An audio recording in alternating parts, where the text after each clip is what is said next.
everyone. Hope you're doing well today. We are finishing up. This is part 3 of business basics and planning, and we're really talking more about the marketing side of your business. So here we go. To establish a business, the personal trainer should first develop a business plan. The business plan includes a demographic and competitor analysis, establishing a budget, developing management policies, your marketing, sales, and pricing. The first step involved in creating a solid business plan is a comprehensive demographic analysis. So you need to acquire data about the population located in the area. And depending on the scope of the personal training operation, this may include individuals living in a 2 to 10 mile radius from a specified location. During this phase of the plan, one should examine the total number of people, number of households, the household income, and number of families, and a variety of other population characteristics. These demographic markers will provide the business operator with the preliminary information necessary to determine whether there is a chance his or her business can be successful in the chosen marketplace. Once the demographic analysis has been conducted, the business operator should thoroughly evaluate the competition inside the market area. Which is a geographic location or region from which one can expect the primary demand for a specific service provided at a fixed location. Virtually all fitness centers offer personal training, so these entities will represent the greatest competitive threat to the viability of the business.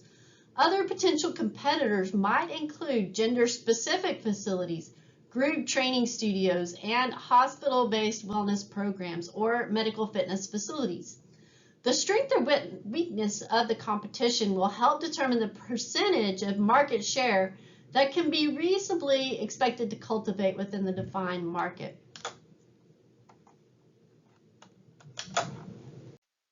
A market analysis will make available valuable information useful in developing an annual operating budget.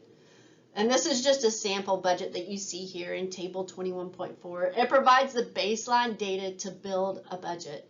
And it looks at your trainings, your CEUs, how much money you are spending for each one of these categories. These are your expenses. Personal training businesses typically begin with determining sales goals. The sales goals are set by determining the projected number of training sessions over the course of a week, a month, and a year, multiplied by the average rate per session. To establish a budget, the personal trainer should consider the following. Estimate business expenses, exclusive of salary, needed to operate annually, including the following. So gas and vehicle, your maintenance and travel allowance, your income taxes and other taxes, national, state, or local taxes, and should include your Medicare, Social Security, your workers' compensation, and unemployment insurance, your liability insurance, as well as your telephone, your technology, so your computers, your internet, radio, and television, your uniforms, professional memberships and certifications, which are expensive, conferences and continuing education training, your business supplies, that includes your computer, your office supplies, postage and printing, your fitness equipment, including maintenance and cleaning costs, and client gifts, awards, your accountant fees, legal fees,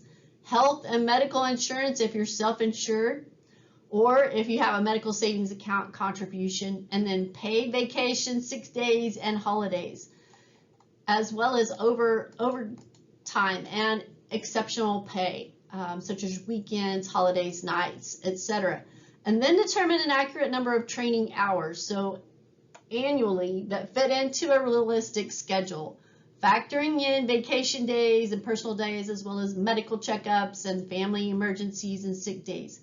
And then determine your dollar charge per training session to achieve a gross annual income that will cover your business expenses and personal expenses, and will allow some funds to put aside for savings and or investments. Consider your average price point for personal training services in the region, and specifically what the competition is charging. So do some cost comparisons.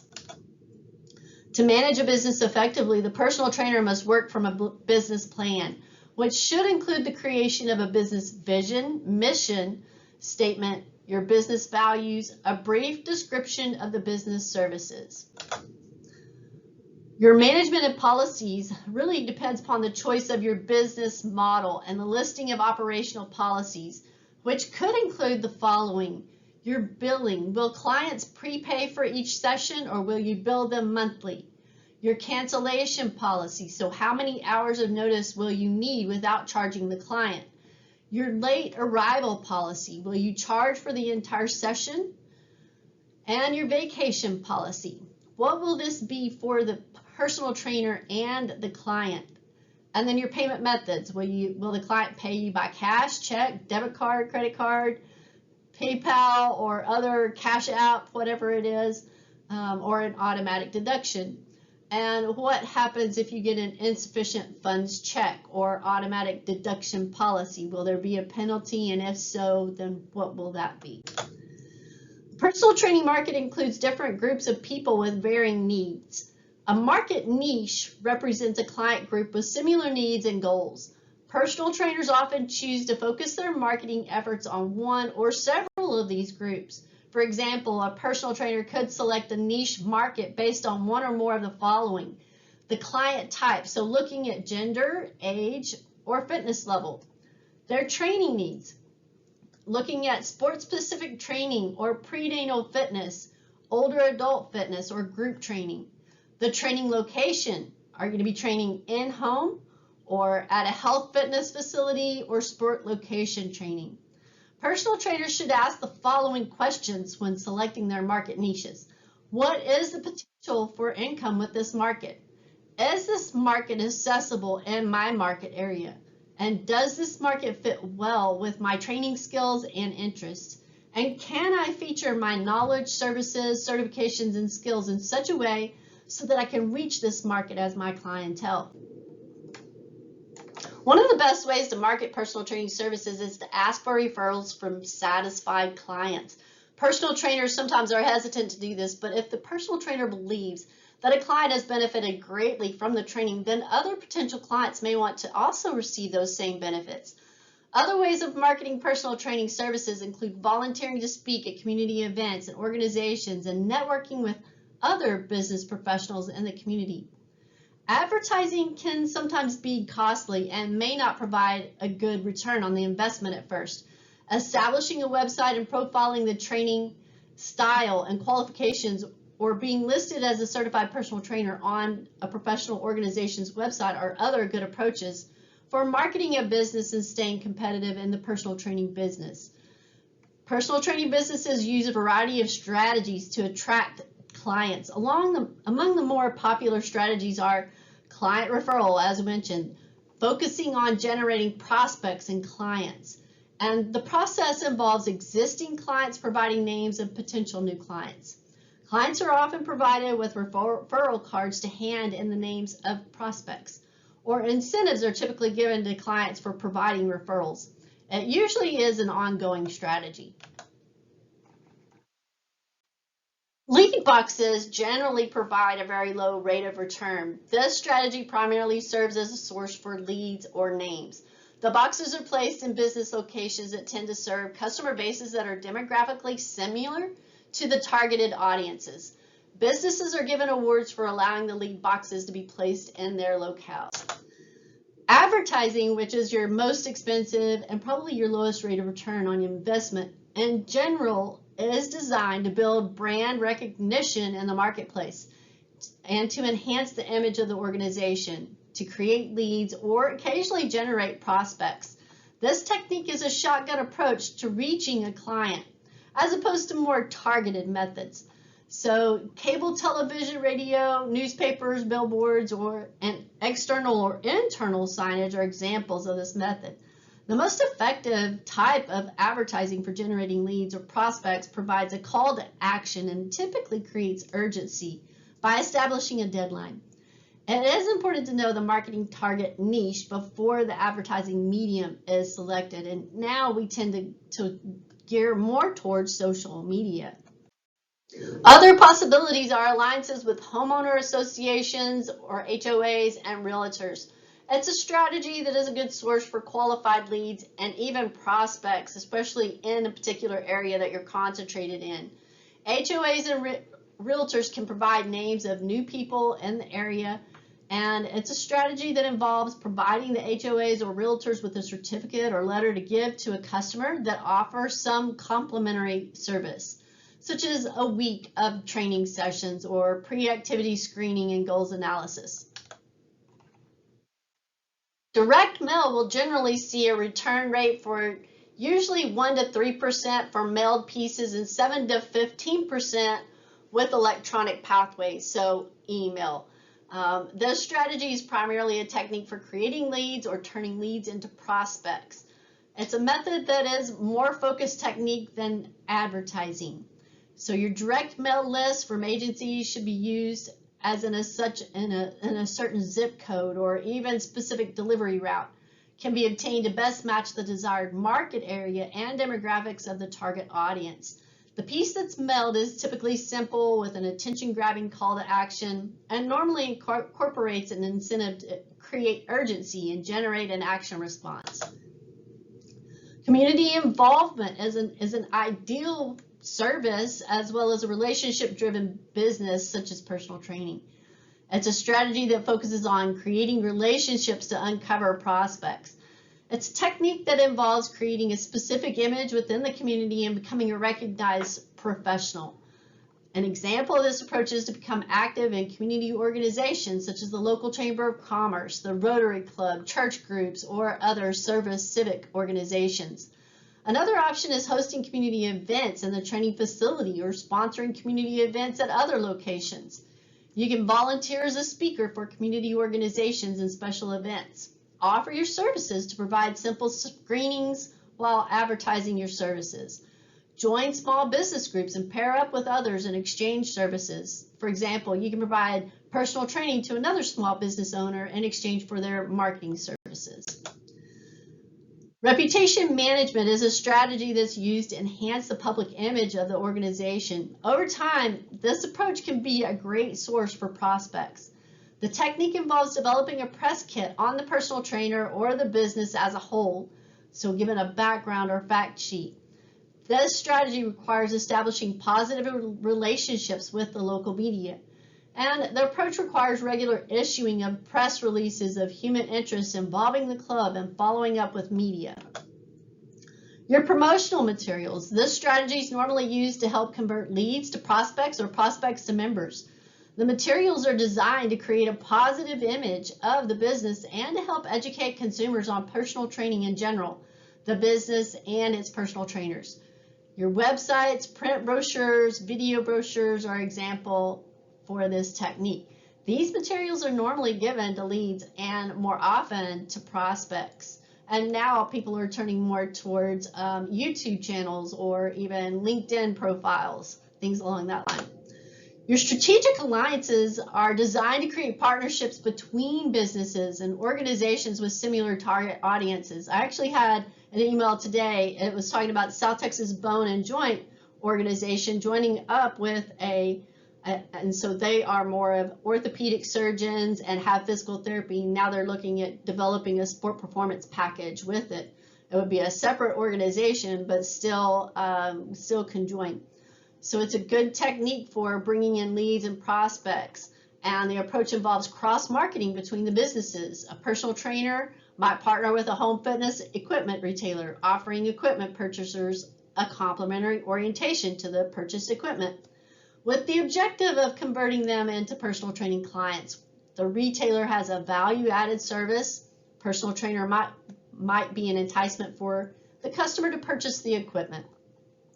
The customers of each business become potential customers of the other partner or alliance group. Exercise Medicine is a trademark of course, American College of Sports Medicine. It encourages healthcare providers to counsel patients about exercise and turns the public's focus to preventive healthcare through physical activity. It's a valuable and essential opportunity for personal trainers to contact healthcare providers and partners with physicians to help educate patients about physical activity. EIM encourages physicians to counsel patients about the importance of physical activity and regular exercise. The personal trainer can be a referral from the physician and train the patients in establishing individualized exercise programs.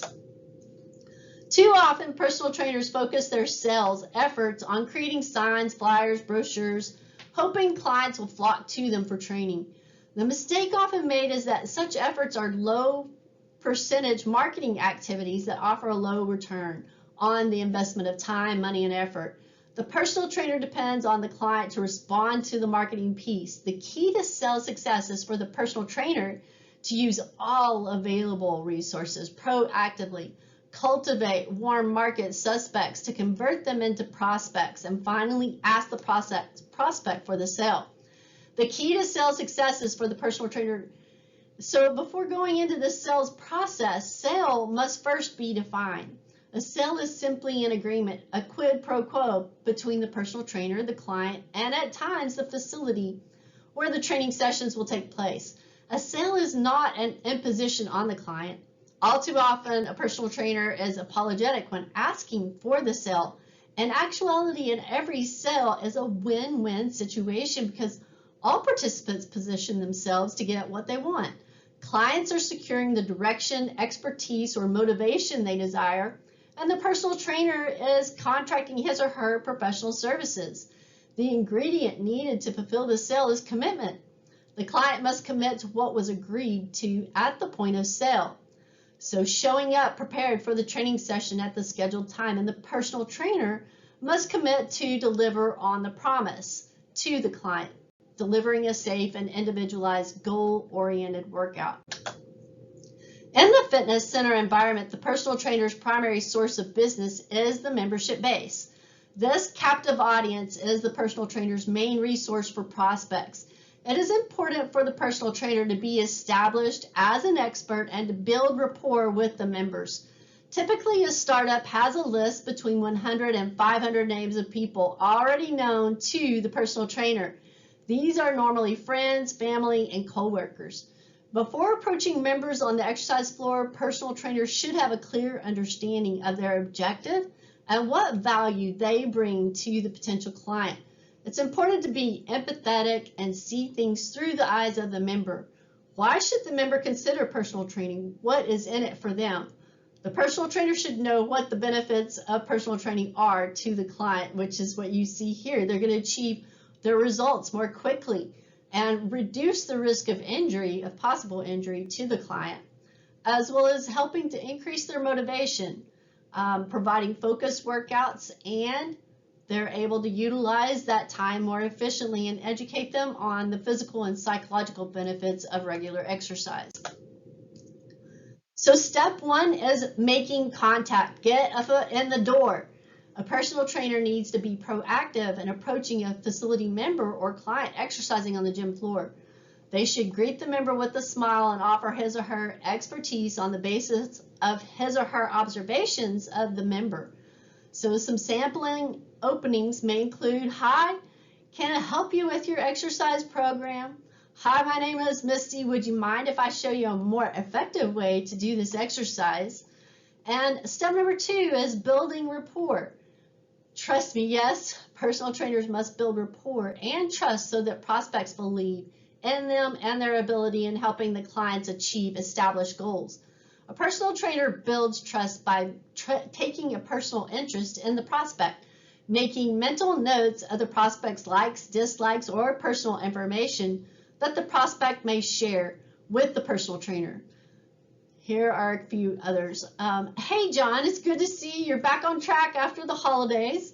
Hello Marie, how was your business trip?" Step number three, assessing the need. The personal trainer needs to shut up and listen. The best salespersons are seldom the best talkers. They are usually the best active listeners. The personal trainer should key into what's in it for the prospect and focus on not just what the prospect wants, but also learn why the prospect wants it. Ask simple, open-ended questions that encourage the prospect to share information. Step number four is the tease. This is how personal trainers continue to build trust and demonstrate and build their value. The simplest way is to assist a prospect with an exercise or make program suggestions. Personal trainer can spot a prospect as he or she is progressing through a workout and suggest a better way. The personal trainer can also demonstrate a new exercise or literally train the client for 5 or 10 minutes, just giving the prospect a taste of what it's like to work with him or her. This sampling of the personal trainer's prowess is the tease that keep the prospect wanting more. Step number 5 is presenting a winning proposition. Ask for the sale. The personal trainer must present a winning solution to the prospect's need before asking for the sale. This frames the pitch so that the prospect responds affirmatively when asked for the sale. With your high school reunion coming up, it's a great time to specialize your exercise program, don't you think? If I could show you how I can help you reach your goal, would that interest you? And step 6, the close. The personal trainer should give the prospect either or choices, neither yes or no. A sample yes or no proposal may include something like, Marie, would you like to set up a training appointment? A sample either or proposition might be, Marie, you're usually here in the morning. I'm available to help you any 2 mornings a week at 6 or 7 a.m. Which works best for you? Giving the prospect choices between 2 yeses increases the likelihood that the personal trainer will close the sale. Step number 7 is the fallback. Opening the back door, the tickler file. Every prospect that says no becomes a future prospect. The personal trainer should maintain a database of contact and personal information of likes, dislikes, occupation, birth dates, for further rapport building. Always look for the opportunity to once again ask for the sale. The personal trainer should continue to deliver a service, which is an assistance on the training floor, and communicate through every available vehicle, in person, phone, email, etc., increasing his or her value as a personal trainer. Photocopying clips of fitness articles that prospects might be interested in and providing them to clients, emailing a web-based link to a pertinent website, and even a personal release from the personal trainer's own success story are all examples of how to effectively drip on prospects to build a personal trainer's value. Personal trainers in a fitness center setting should do whatever they can to keep the prospect coming in to work out, even if the prospect continues to train on his or her own. Doing so helps maintain the personal trainer's warm market so that the prospect remains a prospect and is also a source of referrals to the personal trainer. Step 8, keep in mind, it's a numbers game.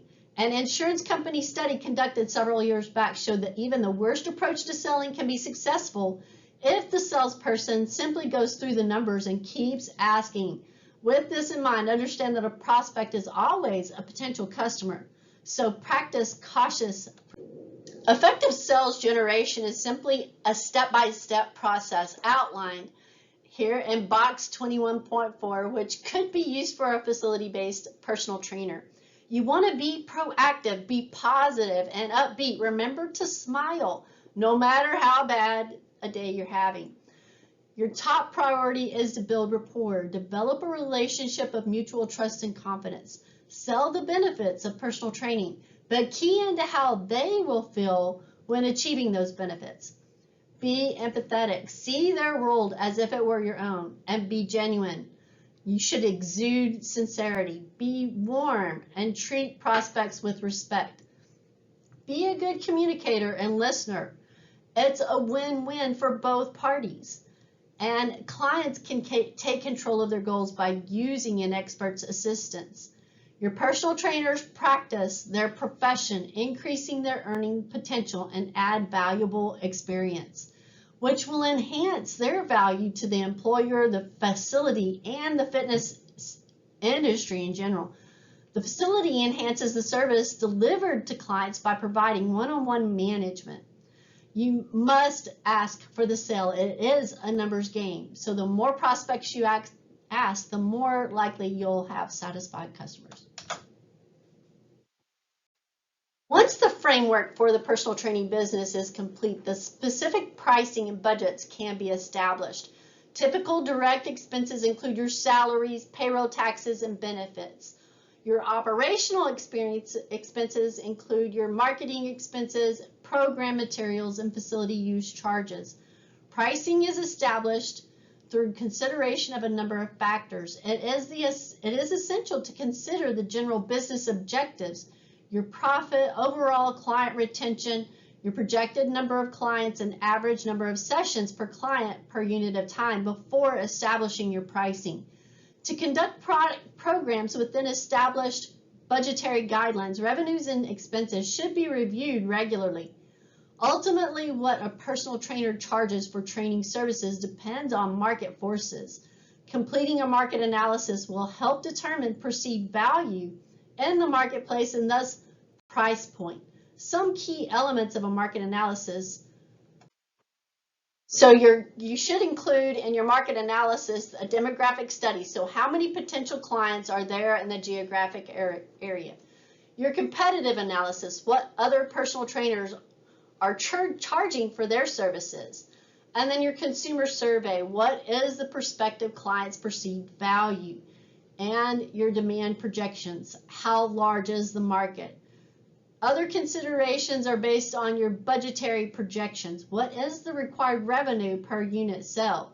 And what volume is required to meet that budget? And then just some focus group information. What are the perceived needs of the prospect basis? You want to consider the 4 E's when considering what to charge clients. Your education. Does it include a bachelor's or master's degree in exercise science and physiology? Your level of certification, is it ACSM, certified personal trainer, or exercise physiologist, or other certifications? Your experience, how many years have you been working as a certified personal trainer? And the types of training that you've done. Is it sports specific? Is it more towards your medical populations? And the environment or the location. Where are you physically located and geographically? What city and state? It's going to make a little bit of a difference. Where is your business or studio location? Are you an owner or operator or both? And what expenses do you have? So equipment, clothing, gas, especially for a traveling trainer, your personal liability insurance, your advertising and marketing materials, certification and membership fees, and so on. Budgets are necessary to forecast your financial expectations and goals. They provide accountability, track progress of actual results versus projected results, and allow justification and scrutiny. Completing an accurate and reliable and analyzable budget without a computer is not easy. There are some software packages like QuickBooks or Managing Your Own Business that are available and recommended for the independent personal trainer. They will help you organize your business finances and make tax reporting easier. Other software packages, including Quicken and QuickBooks, are user-friendly ways to create and maintain business finance records. A code of ethics for ACSM certified and registered professionals has been established, which helps guide the ethical practice of personal trainers. This code helps bring the profession of personal training in line with other professions and healthcare disciplines. So it's no longer true that the best technical personal trainer is the most successful. Whether the personal trainer is going solo or is a manager of a large personal training department within a fitness center, today's personal trainers need to be proficient in both exercise science and business management. Only by combining these varied skills can they ensure their success and that of their clients. And that is all we have today. I look forward to talking with you again. Y'all take care.